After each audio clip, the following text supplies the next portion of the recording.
So while it was tolerated, they were just mostly kind of outcasted. Mm-hmm. Uh, and, of course, people would, preach against it or whatever, but, that's all that they could do, Mm-hmm. Um, So do but you it feel was like never, there's a divide then when it comes to accepting magic? I'm sorry for cutting you off.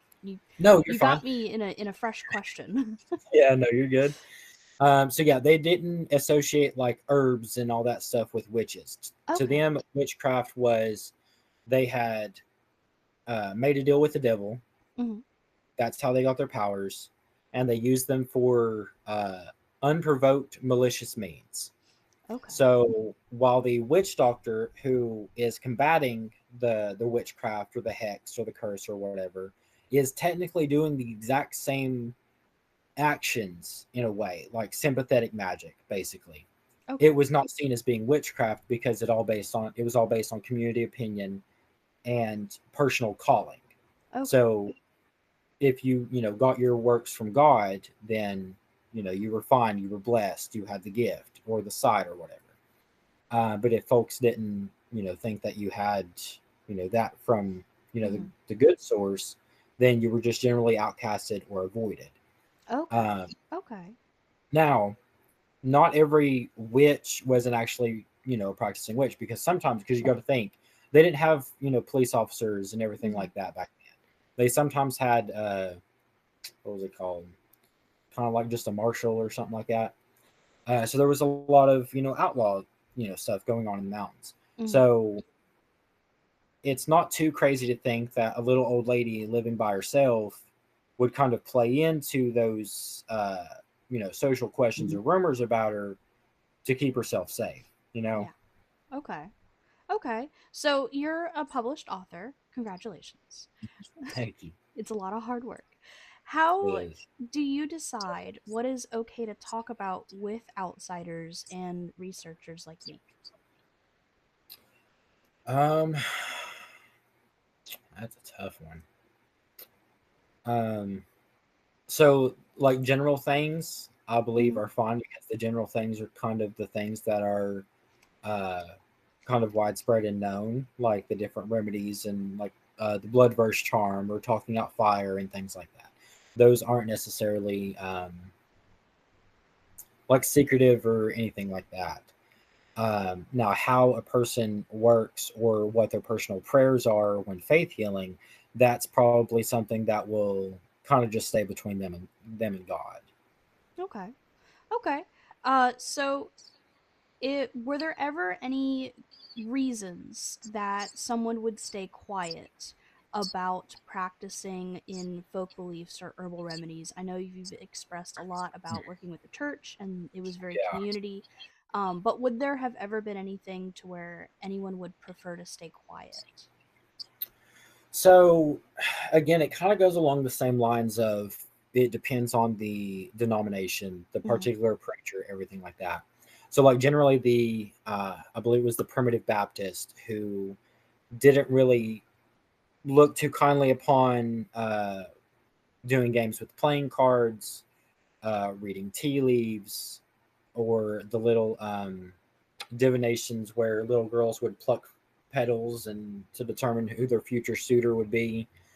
Um, they kind of shied away from that, but while at the same time they themselves using the Farmer's Almanac to plant by the signs. Hmm. So there was kind of a distinction where some people did believe that uh, doing certain things like that, even in the name of God, was kind of poking your nose where your business shouldn't be, if that Hmm. makes sense. Like that's the realm of Yeah. God, let God handle it. Whereas on the other side with planting by the signs, that was kind of just how they viewed that the natural world worked. In the same way that, this herb stops the blood or this herb helps the pain. Same thing. They Hmm. believe that God put the um, I have an old what year is that from? I can't see it, but I have an old farmer's almanac calendar hanging on my fridge, and at the base of it, it gives the Bible verses where it talks about God making the uh, the celestial bodies for signs and for seasons and for times and for omens and everything. And that was always turned to as an explanation for planting by the signs, as well as the chapter in Ecclesiastes, where he talks about there's a time to plant, a time to grow, a time to reap, a time to sow, so Mm-hmm. on and so forth. So they just kind of believe that that's just how the world worked, in the same way that rain falls the way it does and doesn't go the opposite direction. Okay. So, are there stories from when you were younger or practices that you've chosen not to pass on? I don't know if you have any kids or anything, but are there any things that you're deciding as you get older, oh, maybe this needs to stay in the past or anything like that? Um, Not in my family in particular, but there were, certain practices that uh, called for the death of certain animals. Okay. And some healing works, like one example was to cure a child of asthma, you would basically take them fishing, and preferably in a different county, because they believed that the change of air was good for the lungs. Oh. And you would catch a fish, and you would have the child lay down, and then lay the fish on top of the child's chest, Hmm. and basically let the fish die. And Oh. as it died, it would take the asthma with it. Okay.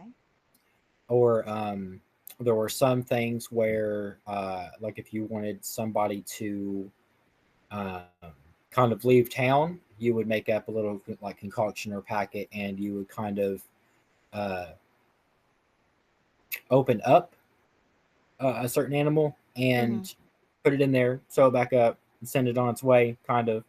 Okay. So yeah, there's some things like that that just aren't necessarily ethical anymore. I can kind of see that. Yeah. Okay, well, I mean that's understandable, and thank you for sharing that with me. So, given what you shared, have you seen in your lifetime traditions change? Oh yeah. Okay, can you tell me a little bit Definitely. about it? Um, so there's been so beforehand the practice would have been a lot more surrounding things that were already in the home, because generally you were far from a store. I mean, my Hmm. great grandmother, she was still, an hour and a half from any grocery store.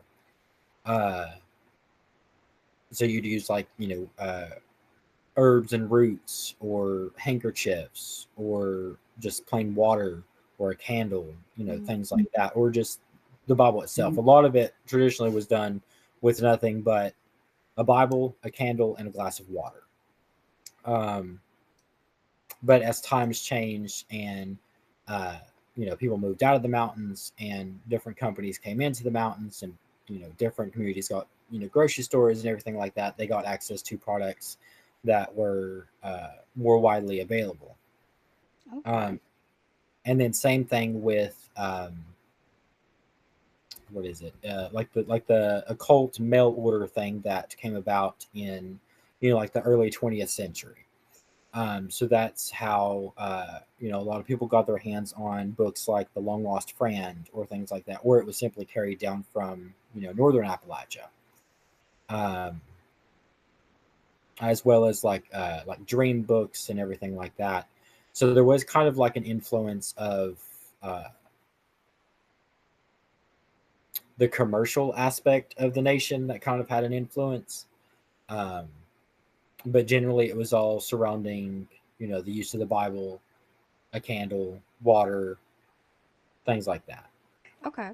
And then I didn't ask earlier in the interview, for the record, because we are talking about your lifetime now. How old are Yeah. you? 29. 29. Okay. And then, all right, so now we get into big stuff.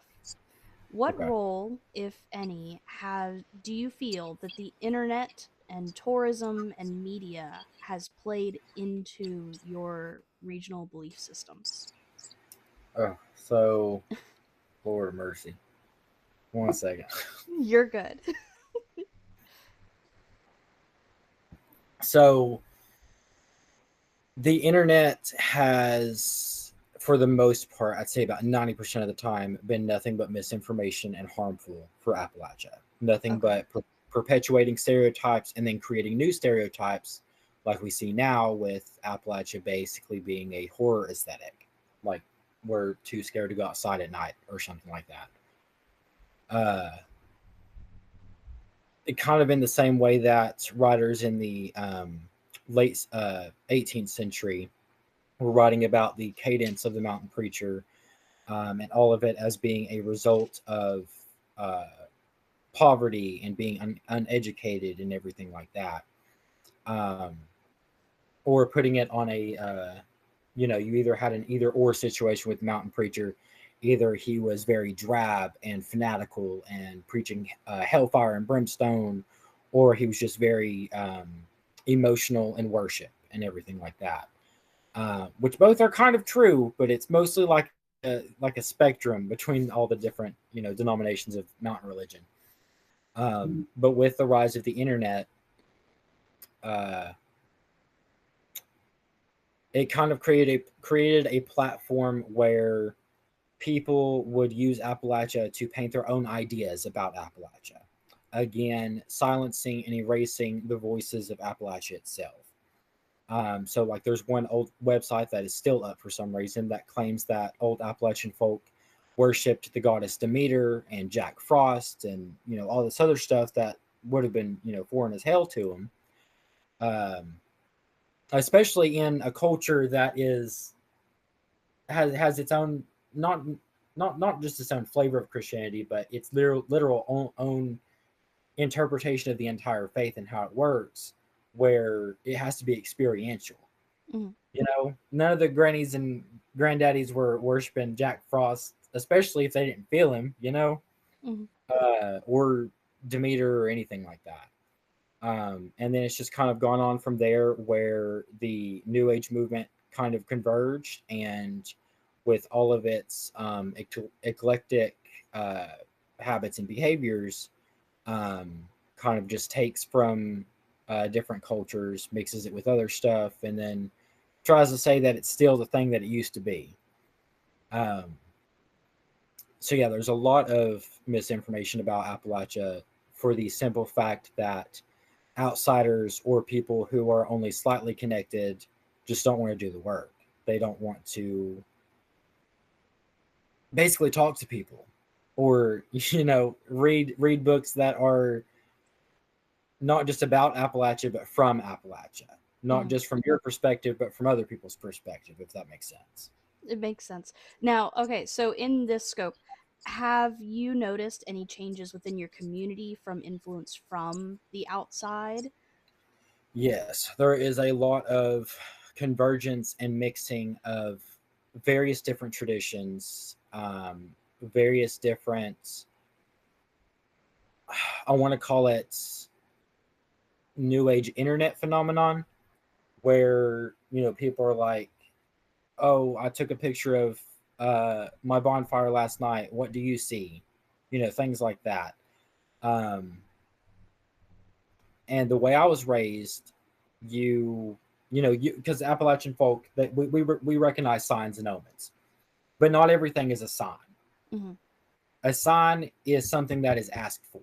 So Mm-hmm. if you say, Lord, give me a sign, and then you get that sign, there's your sign.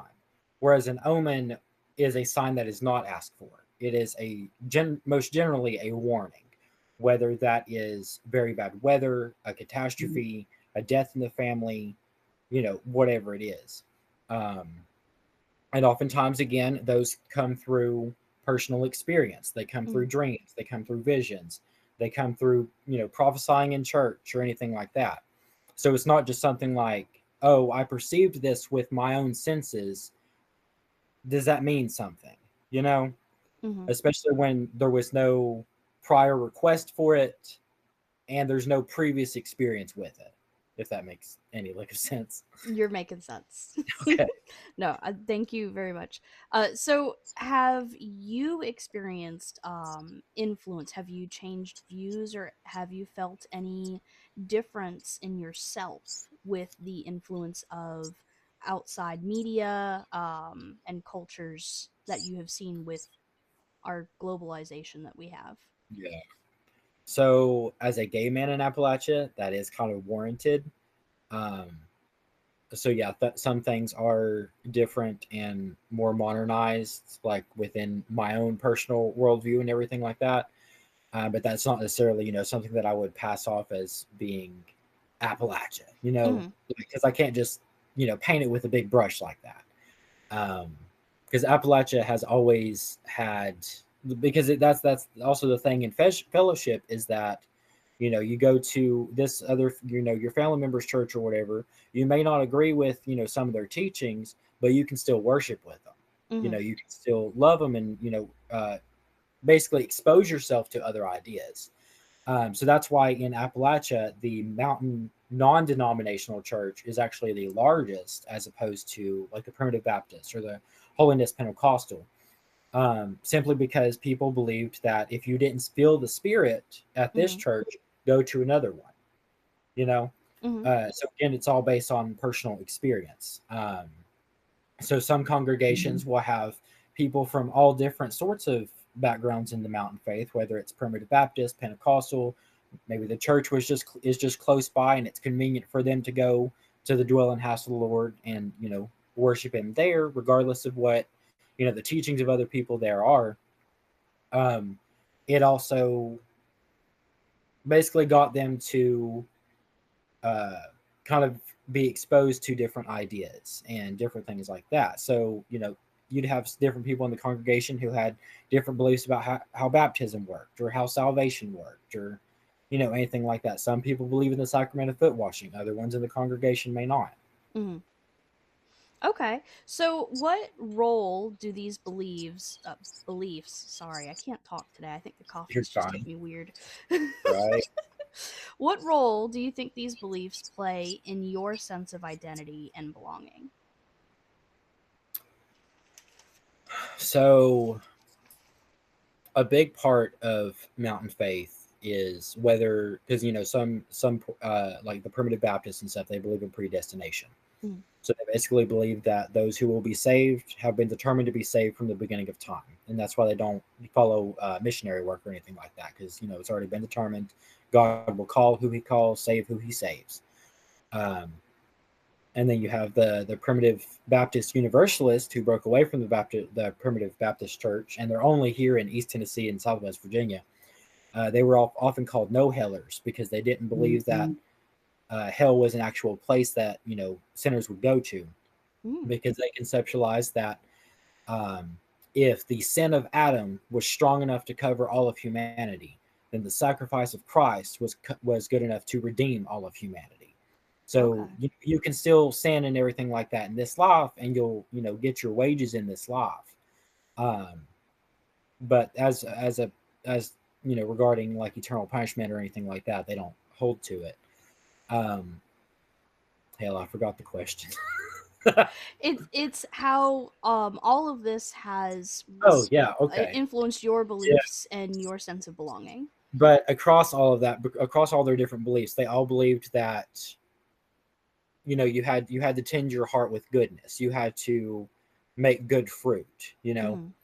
And there was always the strong sense of community, um, especially based on the teachings of Christ. What you do for the least of these, you've done unto me, or the possibility of entertaining strangers. You could be entertaining angels and not know it, just Mm. like um, a bunch of people in the Bible. Can't think of one of their names. Uh, so there's this big theme of grace and humility and love and kinship that is forged basically across time and space, because that is how we have such a significance of honoring our ancestors and our beloved dead, and tending to their memorials every year, Decoration Day, well before the home missionaries convinced a bunch of people that your dead relatives coming to you in spirit are demons or some Mm. shit. um it's kind of like, I don't know, there's just this importance on it because we know that they're still with us, and in moments of lack of faith, like or like when our faith falters, we can always stand on their faith, if that makes sense. Okay. Yeah. So, what do you feel personally? What do you think outsiders misunderstand the most about Appalachian folk beliefs? They misunderstand them to be simple superstitions of an ignorant people of bygone days. They see them as little quirky qualms to talk about in podcasts or publish in random books, things like that. Just collections of random superstitions with no rhyme or reason or explanation behind them. Like one old superstition here in my area is that it's bad luck to sweep after dark. Mm-hmm. And in my studies, because okay, so back in the day, the Appalachian home place, we didn't have grass lawns, and we didn't have grass lawns in the graveyards either. It was all just swept dirt yards, Okay. and this played a few functions. So you would have the house, and then a great big, swept dirt yard. So if you had cattle or anything or other livestock that were freely grazing, they'd get to the end of the grasses, and then that would keep them far from the home. If there was a wildfire and it tried to get too close to the house, it would end up burning out, at the edge of the yard there, and it wouldn't get too close to the home. Okay. The space, because the mountain homes were often one or two rooms between each family, so a lot of the cooking, laundry washing, family gatherings, all of that occurred outside in the front yard. Um, and people would keep chickens out because scientifically their droppings hold a lot of nitrogen and Mm-hmm. basically makes the soil not too good for things to grow. Mm-hmm. But if things did start growing, then the chickens would peck it or scratch it up or anything. But sweeping after dark, especially in the colder seasons, you were more apt to come across a snake in the yard who's Oh. trying to, cozy up to the warmth of the house. Mm-hmm. So sweeping after dark, you could hit like a rattlesnake or something. So I think Okay. that's where that, it came from, or, mountain lions back in the day, wolves, Mm-hmm. everything like that. Okay. Okay. So, uh, I came across an interesting conversation that I had with somebody recently. Um, Okay. they were at an event selling books, and one of your books was being sold, and they were accused of, uh, let me use their quote, peddling witchcraft. Yeah. How does that make you feel? So with my first book, Backwoods Witchcraft, I named it that intentionally because on the outside, it all looks like the same damn thing. It all looks like the same homogenized Appalachia that people have been regurgitating to themselves over and over since early writers in the 1700s or the late 1700s. So I named it that because, as because a lot of people, especially after World War II, migrated out of Appalachia for Mm-hmm. better opportunities, better jobs, livelihoods, and everything like that. So they're about like a generation or so removed from the culture. Mm-hmm. Uh, so it's kind of like designed to read as if you're from the outside walking in until you come to understand the differentiations, because the same bias is treated with witchcraft in the Bible as it is in Appalachia, because in the Bible witchcraft is basically deemed as anything that is done that is not under the name of God. Mm-hmm. So whether that's the pharaohs working their magic and turning their staffs into serpents and everything like that. Um, but both parties are technically dipping into the same source of, I guess, power that is underlaid in the universe. Okay. For the same way that electricity is power, fire is power. There's different levels of creation or Mm-hmm. whatnot. It was never really, differentiated like that in old Appalachia or the old time religion. They just understood that, there were spirits in the air. Um, so, like in the Bible, for example, both Moses and Pharaoh are dipping into the same bucket of water, so to speak.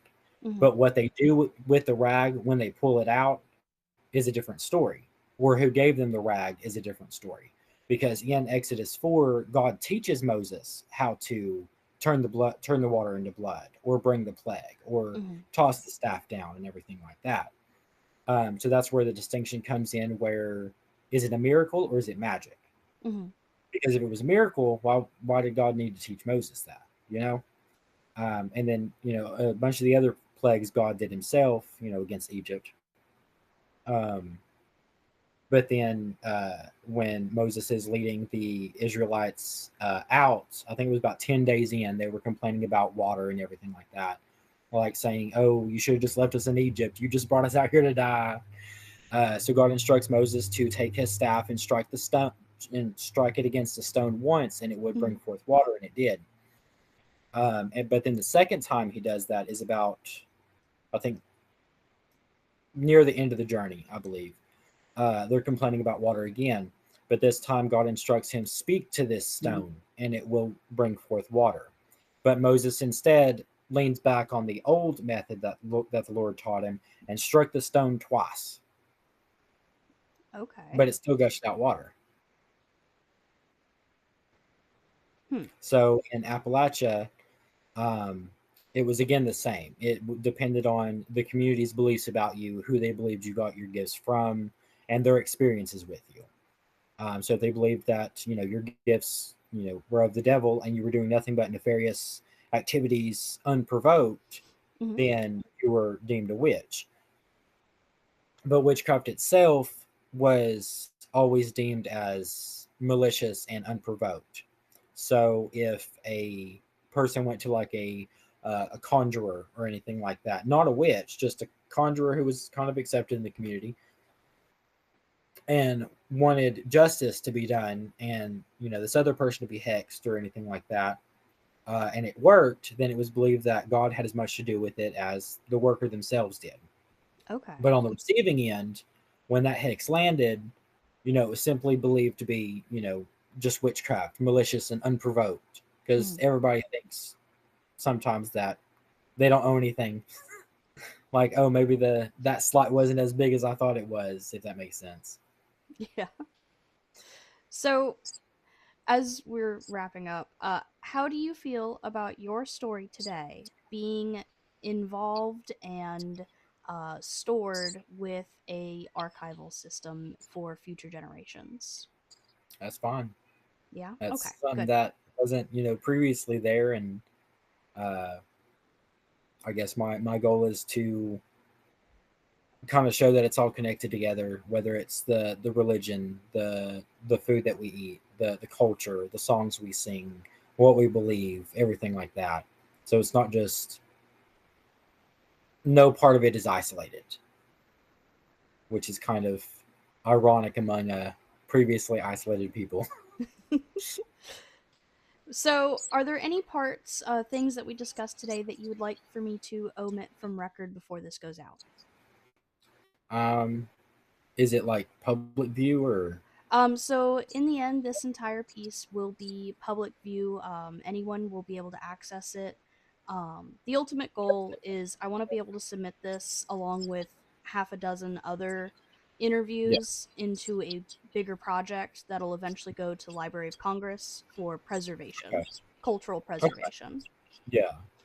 So with that, is there anything that we talked about today that you would feel uncomfortable being preserved for record?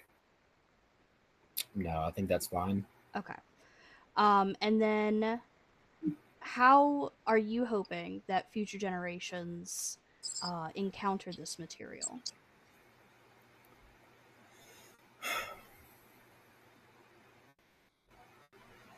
I hope that